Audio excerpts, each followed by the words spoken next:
Khalil. I'm hosting this session with Bradley Sutton. He is director trainings at Helium10. He is a very well-known personality. He is a host of Serious Sellers podcast. Plus, he is into the Amazon industry for I think more than 10 years, I believe. The purpose of this session is to understand the current issues, the current challenges of private label selling on Amazon as well as on Walmart, and what are the opportunities to leverage these days, and why the sellers are moving from Amazon to Walmart. Why is the shift? Why people are having this transformation, and what Helium 10 is offering to us with its advanced, new, updated tools and features available these days. So let's hear it directly from the guy behind the Helium 10 tool. So Bradley, welcome to this session, and I really appreciate your time and your presence. So how are you doing today? Doing just awesome. Thank you for having me on. It's good to see you again. Yeah, thank you. So, first of all, a little introduction about Bradley Sutton, and how did you start this whole journey? How did you and Helium 10 started off the journey together? So, just a little brief about you, so people should know and understand about how Bradley Sutton is a part of this whole gigantic software tool. Yeah, so I didn't use Helium 10 since day one. I didn't know it was around. Maybe in 2016. I was using other tools, and then one of the tools I was using just wasn't working well. So somebody said, "Hey, you should try this newer tool, Helium 10." And I was like, "Okay, I'll give it a try." And I was like, "Wow, this is really amazing! Everything in one. I can cancel multiple tools I was using."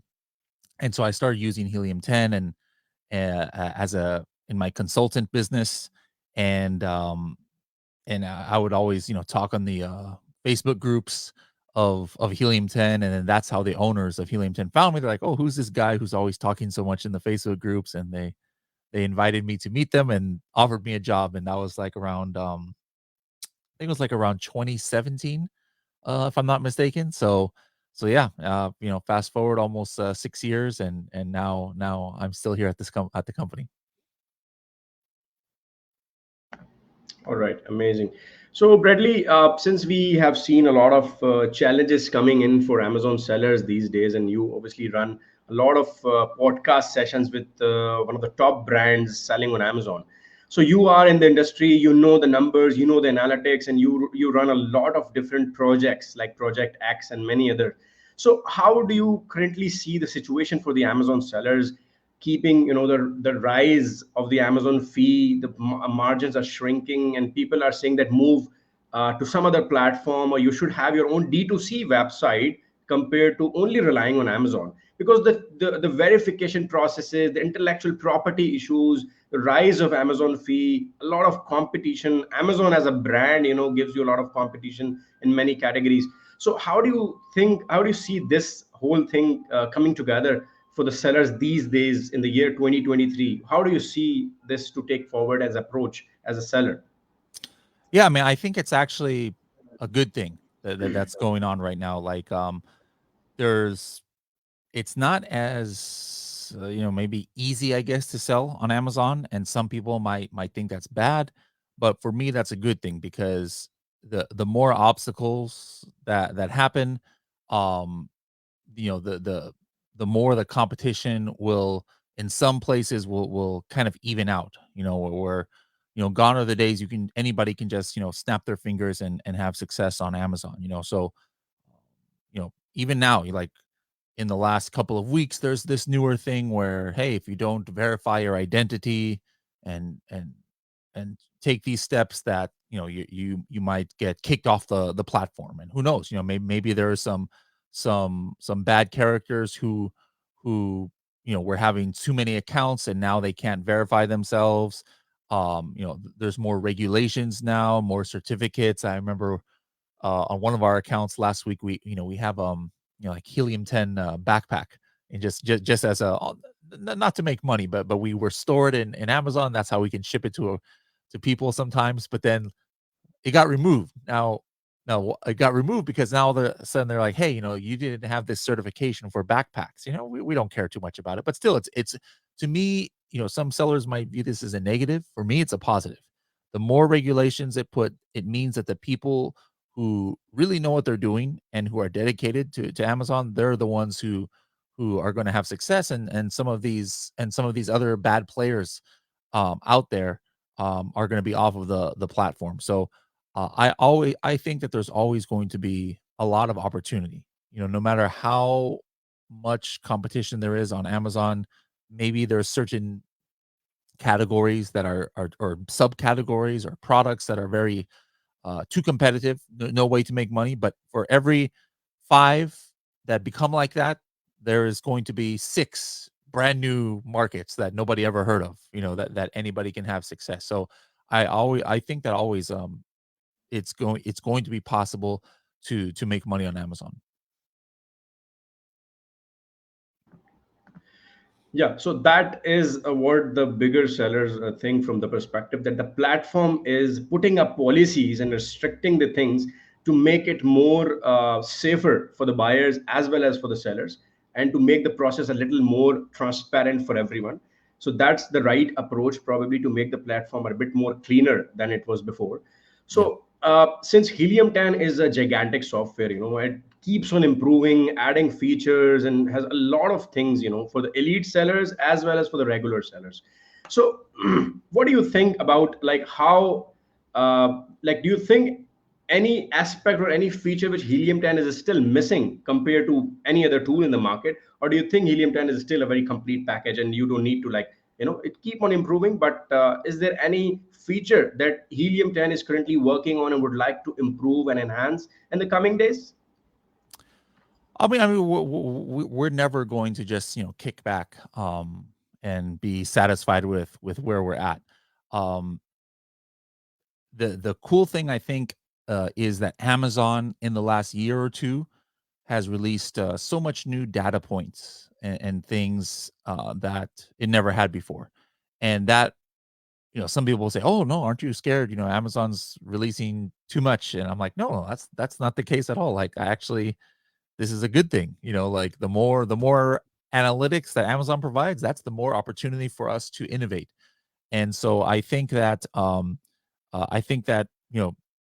we are just going to continue to kind of go in the direction of what the customers want. In the last few months, very popular thing, has been about artificial intelligence, AI, chat GPT, things like this, where 6 months ago, nobody even heard of it.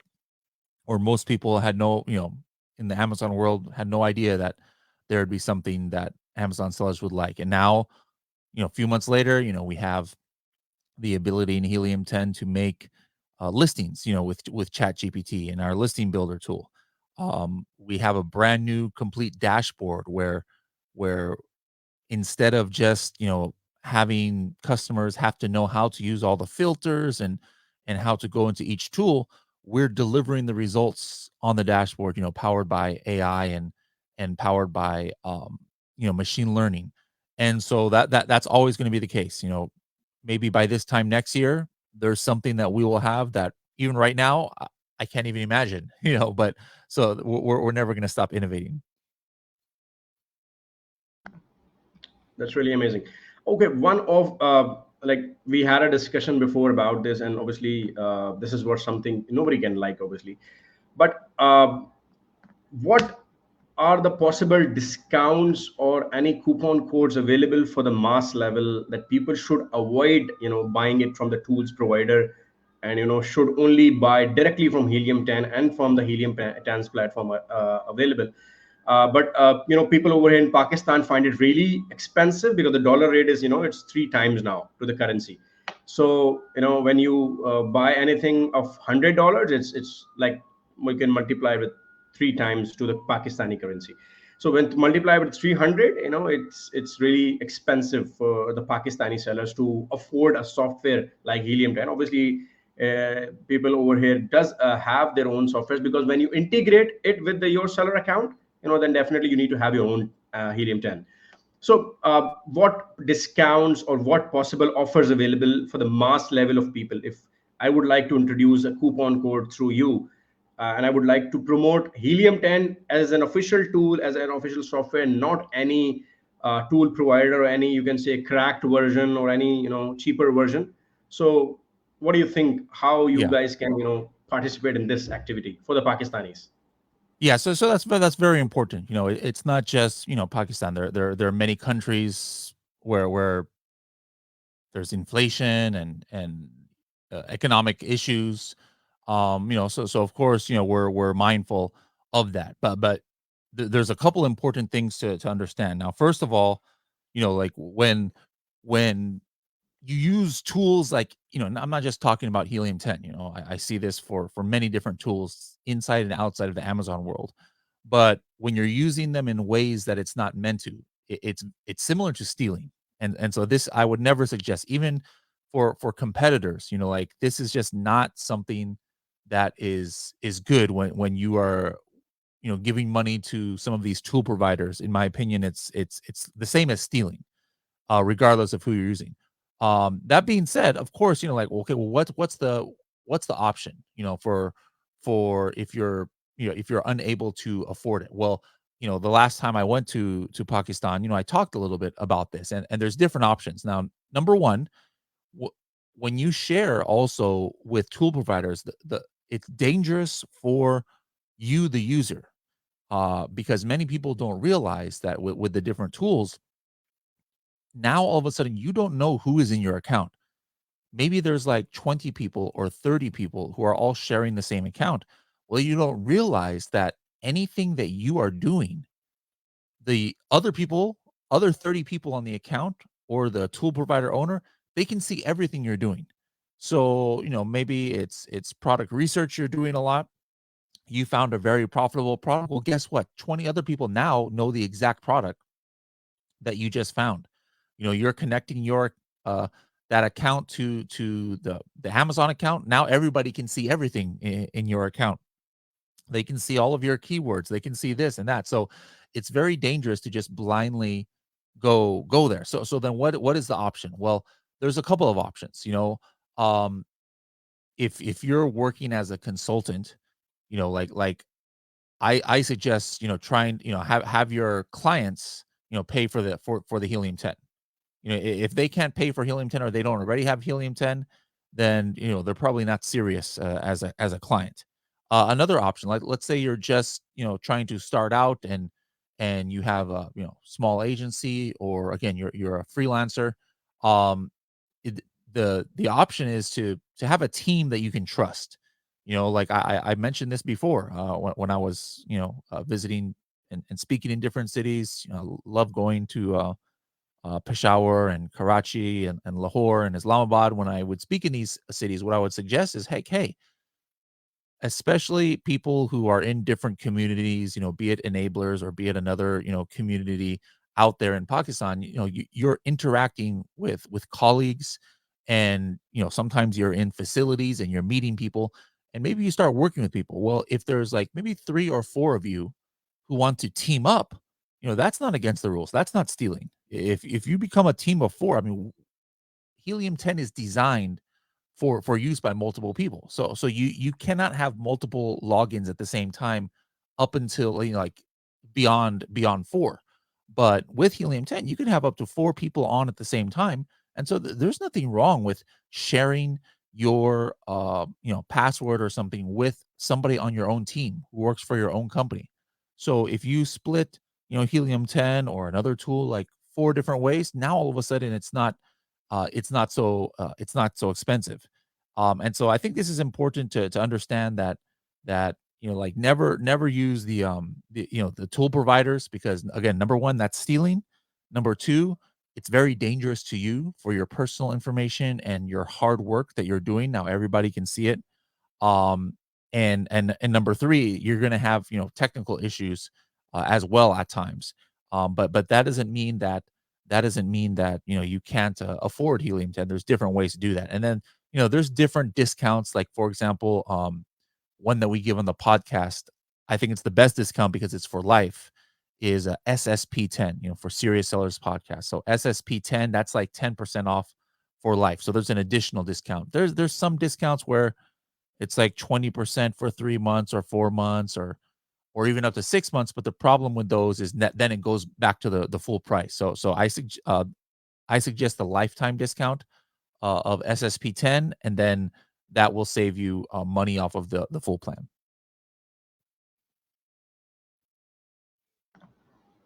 Excellent, excellent. That's really amazing.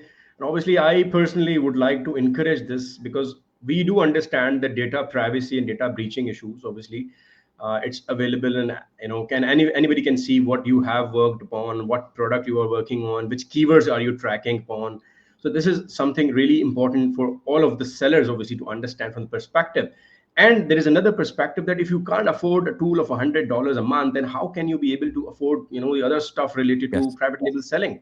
How can you be able to afford the inventory planning, the all the other stuff, because you need to integrate a lot of different tools. Helium 10 alone is more of a one window solution. It has everything in it: profitability, P&L solutions, inventory planning, refund journey, and reimbursement alert, and a lot of hijacking alerts. Everything is there. I have a very important question to you, which I have been facing, and I have faced many times. I have been into this e-commerce industry for over 7 years. I've trained and facilitated more than 10,000 people. I have been a part of Utopia Deals, a very big seller. I was part of Extreme Commerce. I've trained people over there. I was part of Enablers for over 4 years. One thing which is very common, which we all try, and which all tried our best to work upon, is the mindset.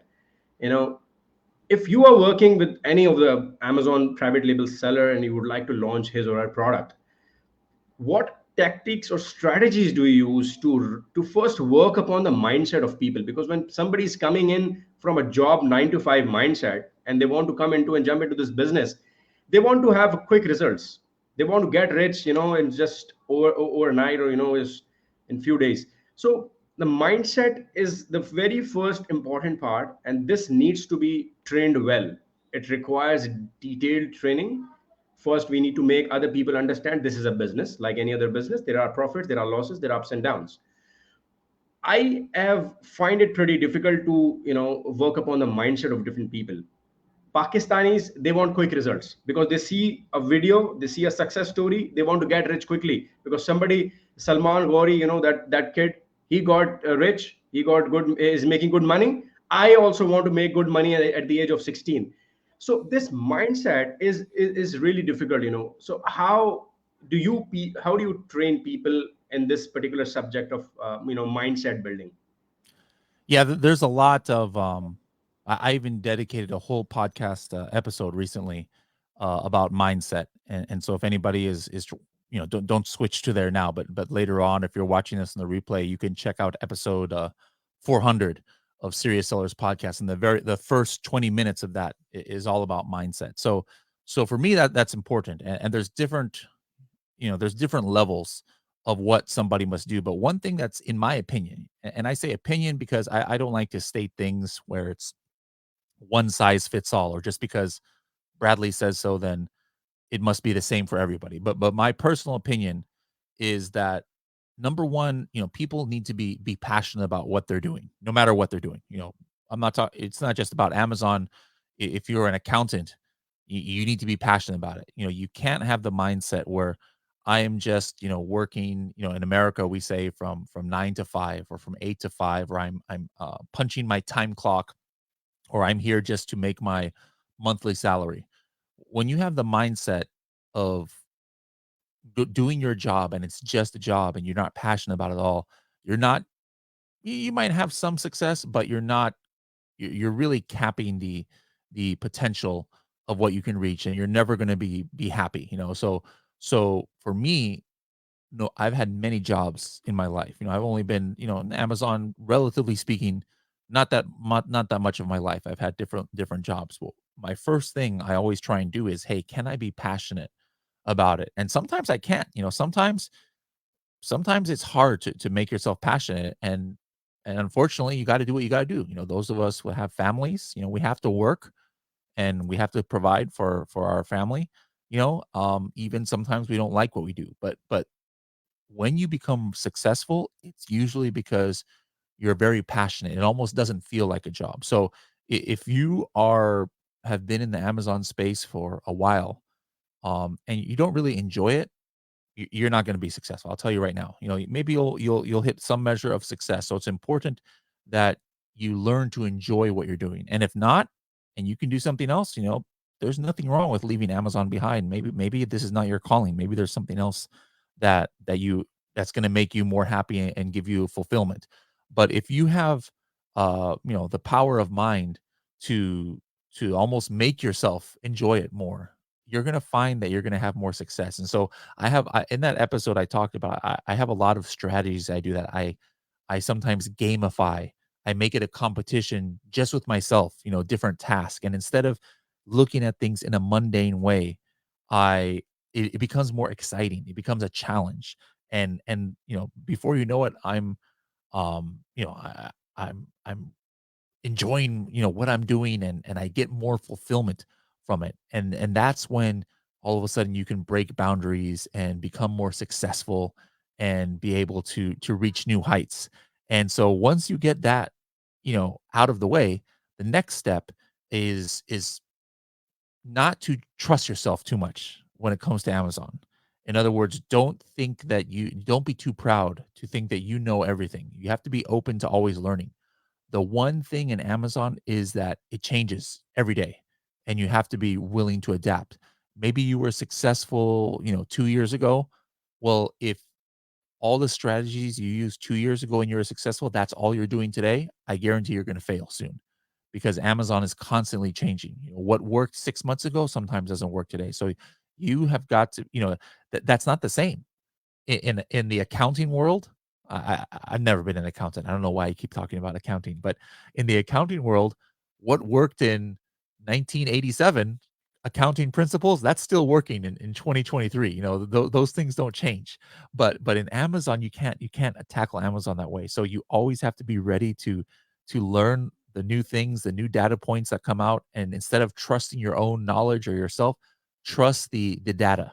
You know, Amazon puts out data, Helium10 puts out data, whatever whatever tool you're using, there's data. So follow the data and not your own intuition, and that's also going to give you success as well. That's some it all, I guess, because you have explained it pretty well. One thing I would like to add, because one of the very important things about the Amazon is you need to constantly review the data. And analytics alone is obviously, the some portion is your intuition, maybe some portion of your experience, some portion of your expertise you have, and obviously some portion you need to, put some luck as well. It's not only about what you know, it's about how you are taking things ahead confidently with a positive mindset. So many of the sellers which I have experienced in my life in the private label, they failed because of poor planning and absolutely poor cash flow management. Cash flow management is the most important and very essential thing while you are planning to run your private label store. You can't run out of cash. This business requires cash. This business requires good budget. You need to plan inventories very well. You need to have one inventory in transit, one is in the production, and one at the warehouse, and one at Amazon. So these are, the way the bigger sellers are actually selling. But failure ratio is very high on Amazon. Many sellers have failed. Many sellers have find the failure ratio around 70%, 60%, probably 80%. If you launch 5 products, 3 will fail, 2 will work, or maybe 4 will fail and 1 will work. So the right strategy is, obviously you need to try a lot of different things. As Bradley has mentioned, there is no one fixed strategy. You need to be open about learning. Intellectual humility is very important. You need to keep yourself open. Whatever is the new knowledge is, you need to adopt. If I have a 7 years experience, I cannot say I know everything about Amazon. You have like 10 plus years experience, you also cannot say, you usually don't say, obviously, about you know everything about Amazon. So it keeps evolving, so you need to evolve yourself as well with the platform. Keep yourself updated and upgraded with the latest knowledge. We have few questions from the audience here, but we'll take a little later. Sure. I have another very important question about the Pakistani and obviously the usual mindset, I would say. uh, we don't want to run PPC. There is a fear of running Amazon PPC. I will put all my money on PPC and I will get nothing at the end. So the PPC, everybody knows about PPC. They know how to run PPC. But what do you think most of the sellers lack in the PPC? Running it in the right way, and obviously the knowledge we have around the globe on YouTube, on different platforms, on different training institutes. What is the major thing lack in the PPC subject by any of the seller? Where do you see the major lacking? Yeah, I mean, I deal with sellers of all levels, new sellers, 9-figure sellers, 7-figure sellers, and it's kind of shocking sometimes that even, some details of PPC, even bigger companies don't really understand. And for me, this is PPC is not something that, hey, let me learn as I go, or I'll learn this later. Like from day one, you better already know everything about PPC because that can make or break your business. And so people lack even the basic knowledge sometime of how it works and best practices. They don't understand, you know, how auto campaigns work. They don't understand basics like how to do, negative, how and when to do negative matching, or they don't understand all of the different types of PPC, like sponsored display, sponsored brand, and in what situations to use it. And so this is something important to do. Like if you're a specialist out there, like me, I was a specialist. Before I sold on Amazon myself, I was a consultant for sellers. I didn't know PPC, but it was okay because I didn't have to know PPC. That wasn't my job. I was a specialist. I was a specialist on product or on listing optimization, and launch and keyword research. I didn't have to know PPC. Somebody else was handling those things. But once I started selling on Amazon myself, I couldn't just say, oh no, my specialty is listing optimization. My specialty is keyword research. I don't have to know PPC. No, if I'm running an account from A to Z, PPC is the first thing that I need to understand how to do. Another thing that people don't understand, is when Amazon made the shift to make things like two-step URLs and search, find, buy, and things like this against terms of service. The only way, or one of the, I shouldn't say the only way, but the main way of launch now is through PPC. And so that's another thing that, sellers who have been selling for a while and they were used to these other um, methods of launch, like search, find, buy, I mentioned, and two-step URL and using services, ManyChat, whatever. Now they have no idea how to launch with just PPC, and so that's another failure, I think, by some people. So yeah, um, maybe you don't know how to do Amazon Post, or maybe you don't know the finest detail of Amazon A plus content, or you don't know how to do influencer marketing. You can survive. You can still have success on Amazon, without this. But if you don't know PPC, you better not even get started. You need to really understand PPC because that's the backbone. In almost all cases of private label, that's the backbone of success.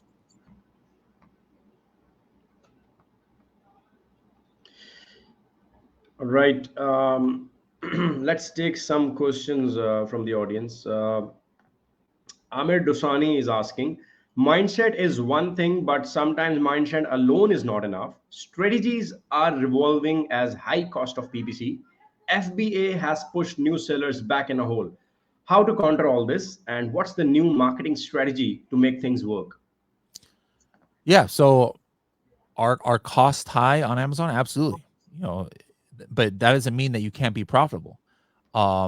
Maybe something that was working last year in PPC, or a keyword that was really profitable for you, now it's not profitable. That's something important for Amazon sellers to be ready to do, which is pivot.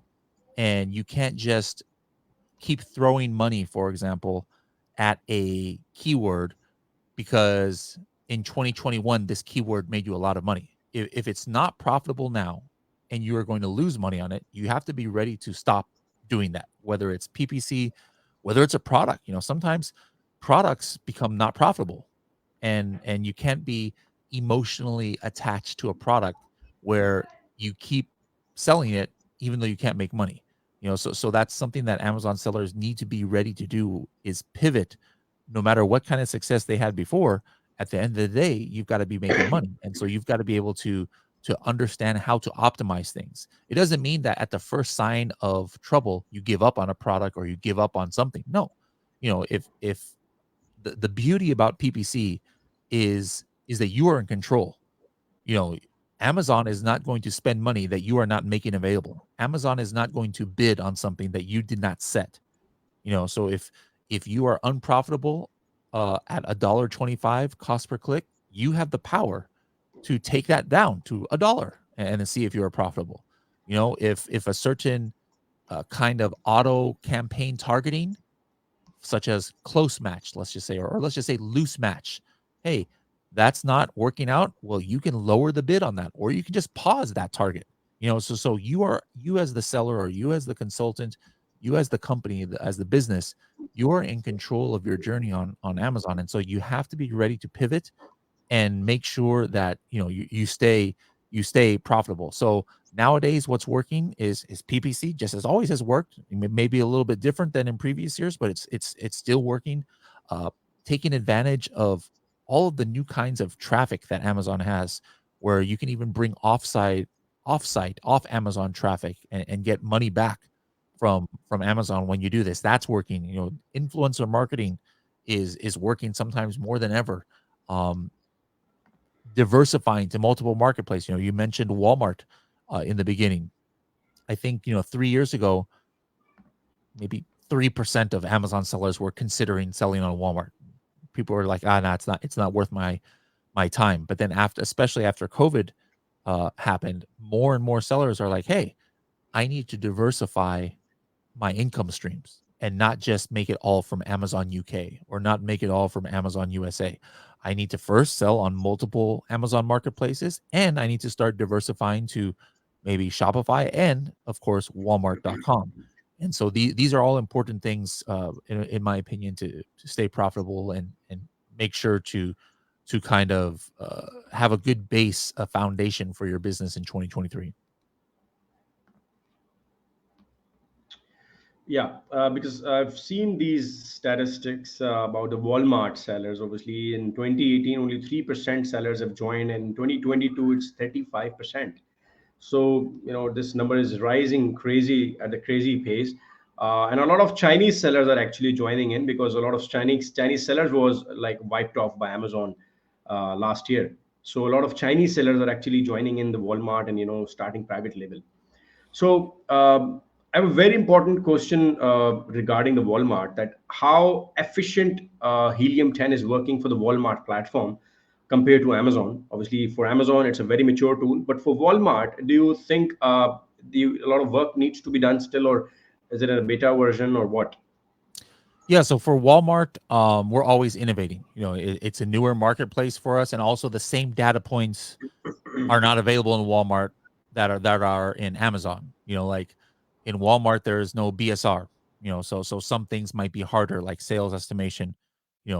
Amazon, like as I mentioned, has so much data points, so it's a lot easier, I think, for an Amazon seller. But a lot of the base tools are going to be working in Walmart. We've got Magnet. We've got Cerebro. Different things, part of the Chrome extension, Helium 10 profits, will work. And our latest tool that we just launched for Walmart sellers is our Atomic, which is our PPC tool. So now Walmart sellers can manage their PPC and even do some kinds of automation with Atomic. But there's certain tools that just don't we don't have for Walmart yet. The demand hasn't been there from the customers, or it's just not available. Like maybe Black Box. We don't have Black Box for Walmart yet. Certain tools in the Chrome extension is that we have for Amazon, we don't have for Walmart. So it's still a newer marketplace for us, but as with any feature that Helium 10 makes, the way we decide, or the things that we decide to do, almost all of it comes from the users. So the things that our customers are asking for the most, that's the direction that we move in. So if somebody is like, man, I really need this for Walmart, or I want Helium 10 to open up for Amazon Egypt or something like that. Well, you have to let Helium 10 know, and then and the more people that ask for a certain feature, that's how we prioritize what we work on. Excellent, excellent. Um, I would encourage all the audience and whoever is seeing us right now live, and whoever will see this video later on, because this will be available on my all my platforms, on my social media. Serious Seller podcast. It has 435 episodes, I believe. The 455 episodes. Mhm.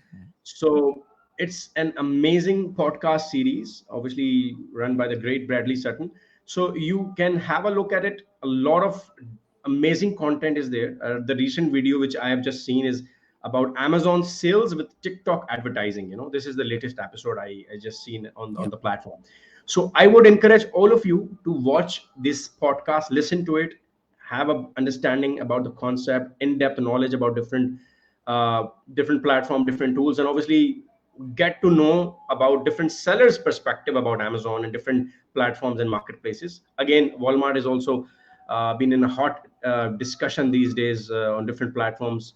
So Helium 10 is already, as explained by Bradley Stratton, about the tool is working for Walmart, but obviously not all the features of Helium 10, because it doesn't require, maybe. So it's not applicable at some of the points, data points. Um, we have a very important question again. This question is, you can say this is my question as well. Is Helium 10 showing correct data for UAE and KSA market? This is a big struggle for all of us. Big Yeah, struggle. for Saudi Arabia, we don't have like a lot of the tools available. The for some marketplaces that we don't have the research tools, all that's available is, for example, like in maybe profits, pulling, the reports. And so for that, you can almost say it's 100% accurate, because we're not doing any estimations, like X-ray estimations on sales, or keywords or things like that. It's only pulling in the exact Amazon information that you would see in your Seller Central. And so in that sense, that's of course like 100%. But right now we don't have, like, for example, KSA, we don't have Helium 10 X-ray. So there's no sales estimations for there. We haven't had enough people asking for that one to focus on that. So like we don't have Cerebro for that marketplace. But UAE, we've launched more recently for some of our tools. And yeah, so whatever we've launched, you should expect, you should expect accuracy. And with anything, doesn't matter, even for Amazon USA, which we've had forever, or Amazon UAE, which is our newest, marketplace. And the way that we can be so accurate is, customers definitely, let us know if they find some kind of problem. You know, they let us know, and then we can check it. But yeah, KSA not yet. But if there's a lot of people who are wanting that, then we can definitely consider adding that down the road.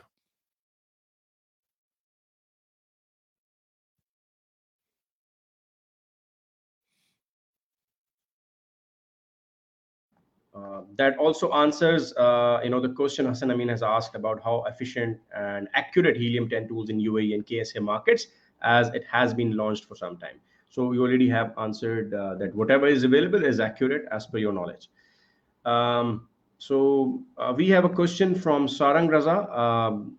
Share thoughts on Amazon drop shipping and retail arbitrage, and what its future as per Bradley, and potential markets of Amazon in 2023, like the emerging or growing markets of Amazon in 2023. So this is like collectively two Mhm. questions. Yeah, I've done a lot myself even before, of drop shipping and arbitrage.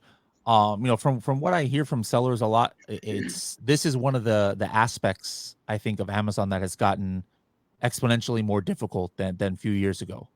Um, Amazon is having more rules and regulations. I think a popular thing maybe 3 years ago was, like Amazon to Walmart drop shipping and vice versa. But then both Amazon and Walmart started putting in a lot more rules. and closing people's accounts who was doing that. They're like, no, if you're selling on Walmart, we don't want you drop shipping from Amazon. And if you're selling on Amazon, you cannot be fulfilling from Walmart. And so a lot of that, got shut down. That being said, I still know personally of many people who have still big success, doing drop shipping and arbitrage, even though it's more difficult. For some people that's actually been better because now there's less competition, because they actually took the time to go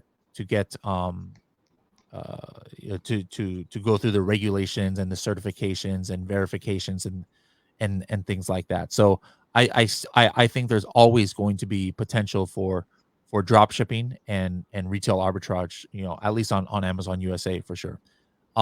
New markets, the one market I think that people are sleeping on more than any other market in Amazon would be Amazon Japan. And that's due to the size of the marketplace. It goes back and forth between the number 3 and number 4 marketplace in the world for Amazon. It's USA is number 1, Germany is number 2, but UK and Japan go back and forth. Now UK, everybody knows about Amazon UK, and many people are selling there. But comparatively speaking, there's far less competition in Amazon Japan than any of the other top 4 marketplaces. It's a little bit harder to get into. Like, you have to have somebody local in Japan who can be kind of like your importer of record or somebody who's responsible. And so it's not as easy to sell over there. But PPC is so cheap. Cost per click is so cheap.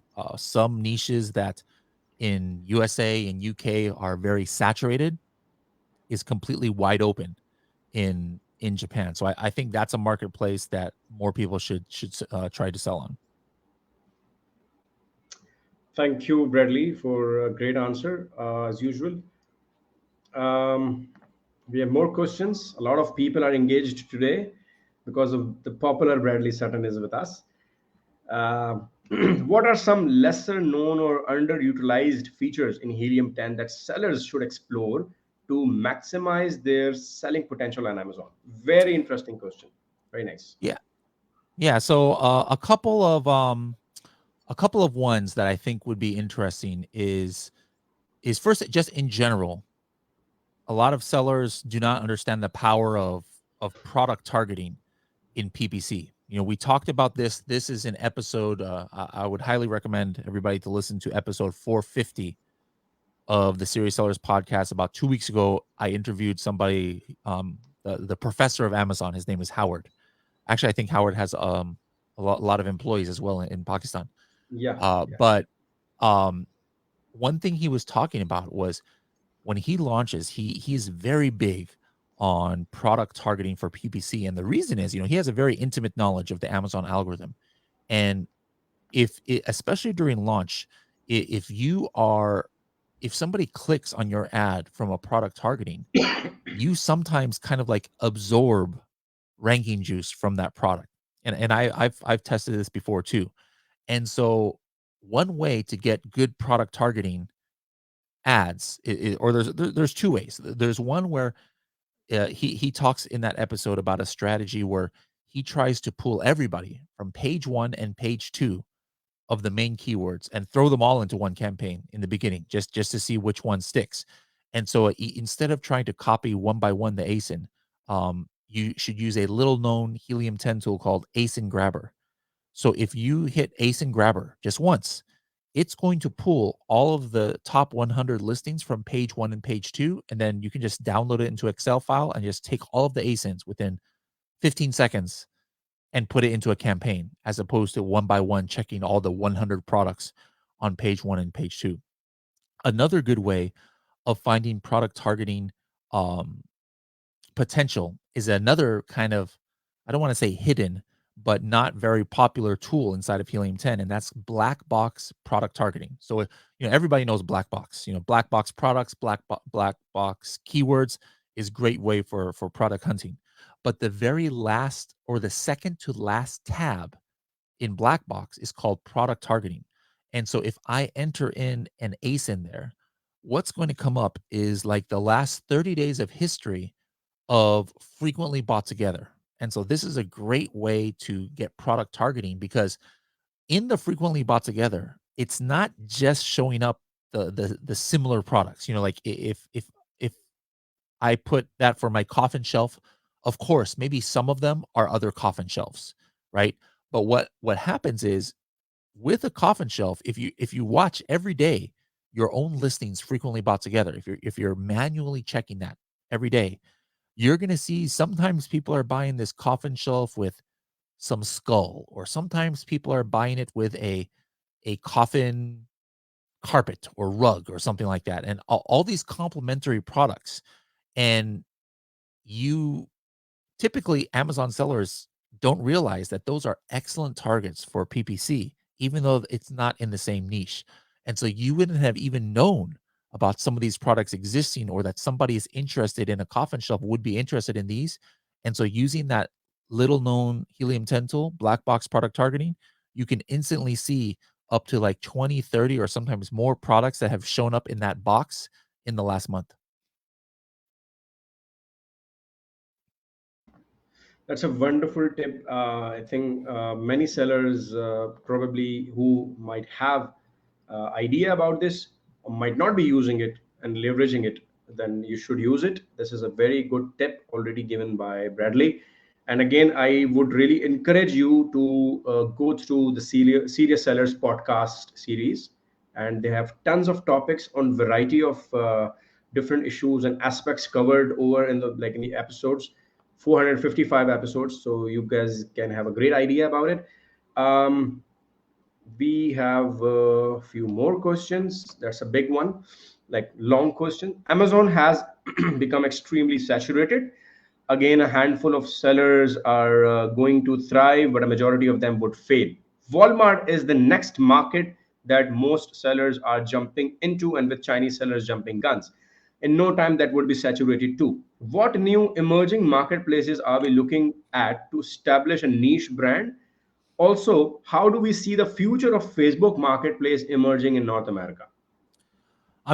First of all, I disagree about Amazon being saturated. What gets saturated is not Amazon overall. Uh, Okay. it's niches. So I would tell Amir that Amazon is still just as much as an opportunity as it was before. That's what I was talking about before. You have to be ready to pivot. So I always use the example collagen peptides.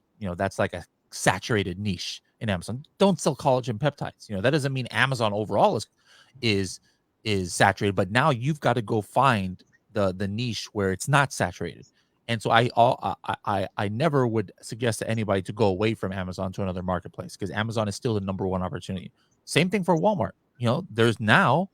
There are, before there was no niche or no category on Walmart was saturated. But now, yeah, sure, there are some that might be saturated, but there's still Walmart is still wide open. And so no matter what, you're always going to find opportunity on the main platforms. The ones in America, I think, that have really been growing, we talked about this on the podcast last week, is some of these new Chinese marketplaces that is selling in America, especially in fashion, like Shein is one, Shein, and then Timu or Temu or something like that, where they're trying to open up into third-party marketplaces too. Mainly they've just been like, suppliers from China, but one of them, the Timu one, it's kind of crazy. They have like $1 billion marketing budget, and they're really trying to make a splash. Now, I wouldn't call them big time threat to Amazon or anything, but in some aspects they're more than Amazon. Like in what's called the fast fashion industry, Sheen is already number one in Yeah, America. Like already. Yeah. above Forever 21 and above all Walmart and everything else. So if you sell in that niche like fast fashion, and you should be careful, or you should be understanding that they're a big player. But yeah, I do not think that Amazon nor Walmart will ever be 100% saturated, because there's new inventions. I mean, who would have thought 4 years ago people would be interested in coffin shelves? It just came from nowhere. We almost created this market, and now coffin shelves are almost saturated. But now there's other things. Now there's coffin makeup shelves is a big trend. So there's always going to be new opportunity in Amazon and Walmart. True, true, exactly. That sums it all. Let's take a couple of more questions, because there are tons of questions in from the audience today. Um, okay, that's an interesting question. Irfan has asked, I'm managing a textile account with many SKUs around 1000, and I'm not familiar with this niche.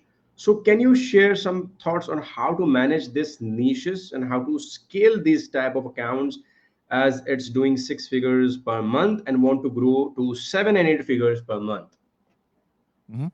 Yeah, so it's the regardless of what category you're working on, it's a very similar process. You need to see first of all what's working for the products now and where improvements can be made. So the way you can find improvements, the lowest hanging fruit, in my opinion, is always looking at the competition, and SEO and their keywords. So find a very very similar product, and I guarantee that they are ranking organically or sponsored for keywords that maybe that account didn't know about. It's 100% positive that in every case, unless you've been working on this for 3 years and every week you're doing an audit, no matter what, I guarantee that competitors are making sales from keywords that you are not making sales from. So that to me is the lowest hanging fruit. Use a tool like Cerebro with Helium 10. Do reverse ASIN on your competitors who have the similar products and find what keywords are driving their sales. And now you need to go back and optimize your own listing to try to make sure that you can get sales. So that is what I would suggest to start. Great. Okay. There is a lot of buzz around. People ask this question to me and to many other people, that should we rely only on Amazon PPC while ranking our newly launched product, or should we run in parallel, Google Ads or TikTok or Pinterest or any other platform other than Amazon PPC? Or do you think we should rely solely on Amazon PPC initially for the first 15 or 20 days, rank our product aggressively, and then try to adopt other third party marketing channels other than Amazon once we have some reviews, once we gain some ranking, once we have some BSR, trying to mature or grow up? What do you think? It depends. So, like for me personally, I've never done TikTok ads or even Google ads, and I've been fine. But that's just because of the niches that I sell in is not very competitive, and I don't think it's not necessary to have success. If you're trying to sell in a more competitive niche, and you're starting with no reviews, and it's hard for you to bring new traffic and to get trust on Amazon, you almost can't have success without bringing outside traffic. So there's no one answer for everybody, but do the market analysis, and if you need to do it, do it. And if you don't, if you're selling coffin shelves or egg trays like me or something, don't waste your money on sending a bunch of Google ads. You can have success without that. So understand your market and then make the decision from there. So there's not one answer for everybody. All right. I have seen a post on LinkedIn. There was a post related to comparison of Amazon and D2C selling, and it's many people have said that a lot of people are asking over here as well, that Amazon has become saturated, and we should move into some other platforms, build our own website, and try to rank it through that. But in that particular post, I've seen that D2C, it's not so easy to have your ROAS through D2C website compared to Amazon. It's not so easy to build your audience because Google ads are very expensive initially. So comparing it with Amazon and the traffic that Amazon gives you, the credibility and the trust you have on Amazon from the buyers, you have prime buyers, you have Amazon FBA. So the comparison that that guy has made was really amazing, and Amazon is still not yet saturated, and it's not that easy to rank your products through a D2C website compared with Amazon. So there is a debate, obviously, and the debate again goes with the category you are operating in, the niche you are operating in, but it varies from the category to category. But again, as Bradley has mentioned, if you would like to go into collagen peptides, then obviously it's a very competitive niche. You can't obviously get into it, but there may be many other variants that might have launched recently in the collagen category or in related category, where you can find your space. So choose your category and choose your product wisely, and obviously don't get into the competitive niche. Absolutely.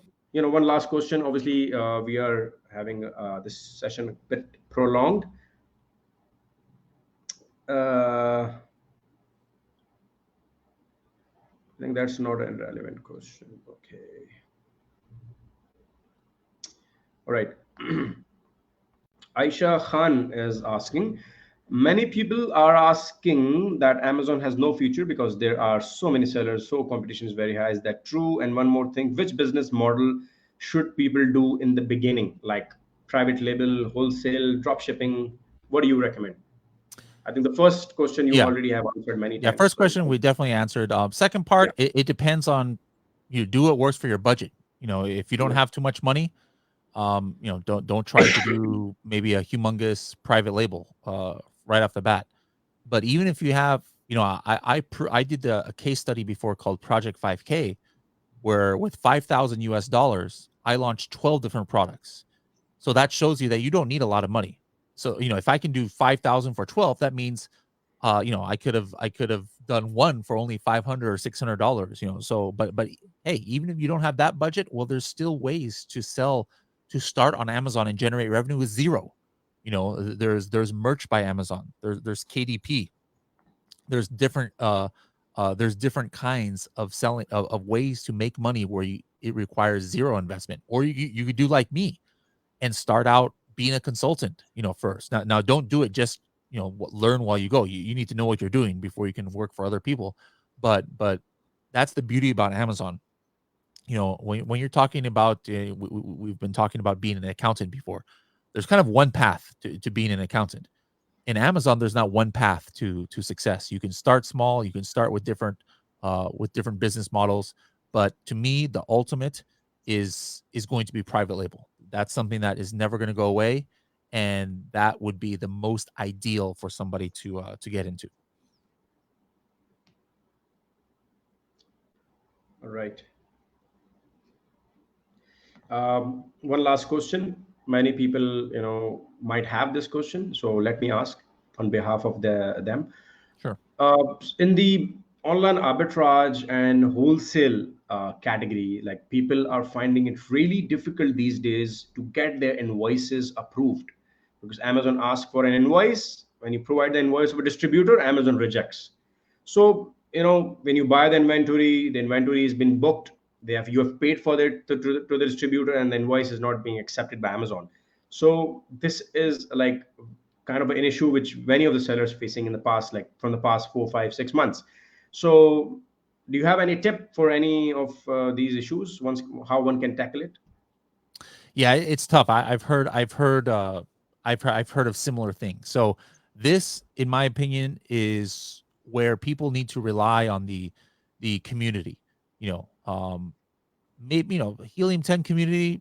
There's a number of wholesalers and arbitrage people that can help. But I think there's a lot of strong communities in Pakistan where there's people who are in it every day and don't jump into something without fully doing the research, but rely on your community to try and make sure that you are 100% sure that a certain invoice is going to work, or a certain provider, or a certain whole distributor is going to work before jumping in. um that's something that, regard even completely different topic, but whether you're a private label seller or whatever kind of seller, I have always been a very big kind of proponent of leveraging community. Like actually tonight in the Helium 10, near the Helium 10 main office, we've rented out a room in a kind of fun area. We have this place called Dave and Buster's, where there's like games and food and things, and there's going to be 100 Amazon sellers joining, to kind of have a event. I always try and leverage these kind of things and it's sometimes hard, like to have people open up and be willing to ask questions to a community. You don't know who to trust, but build your network of people you can trust. When I say leverage community, it doesn't mean just posting in a Facebook group with 300,000 people who you don't know and then believing everything that everybody says. But community means building your own personal network with people that you can trust and who you know and you verified have done the same things that you're trying to do, and leverage them. So I highly recommend doing that. So that you can make sure that you're not using invoices or trying to get verified using ways that worked last year but don't work now. Great. Amazing. So we have a pretty detailed and amazing discussion today. Bradley has answered beautifully for all the queries and questions asked by the audience, and obviously by me as well as a host. Uh, Bradley, one last question before we sign it off. Still, sellers are facing IP issues on Amazon for their private label launches, intellectual property complaints. When they launch the product, you get a complaint that this is my design patent. Remove the inventory, or I'll just sue you. So whenever somebody checks their IP or intellectual property or patent related issues, they get everything cleared. And when they launch, they get live. The patent was just live, a month ago or 2 months ago.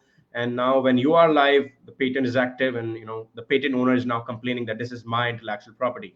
How one can face with such issues, and if the inventory is not being able to sell on Amazon, then where one can sell that inventory without hurting any of the intellectual property complaints, or without getting sued by anyone, from anyone.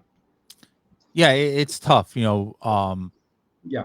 Not everybody can just hire a patent lawyer and do the research to make sure. Sometimes it might happen where somebody says and you had no idea.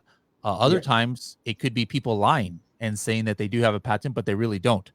And so Yeah. that's just one of the, that's just a reality of a danger of selling on Amazon, is you never know when that can happen. Now, because of this, like in our Helium 10 hub, we have a hub where it has service providers that provide service that Helium 10 doesn't provide. It's at hub.helium10.com, HUB.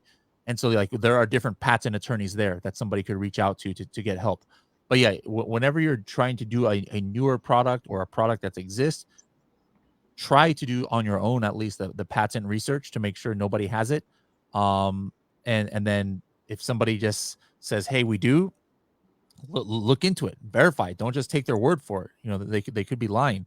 But at the end of the day, yeah, I've heard of many sellers who they have to give up on a product because there is a patent, and Amazon would probably kick them off, if they kept trying to do it. Sometimes you can work something out with the patent holder, like, hey, I understand this is patent. Is there any way we can work something out? Let me just sell out of this units and I won't sell it again. Sometimes they're willing to work with you, sometimes not. But yeah, that's a danger of Amazon.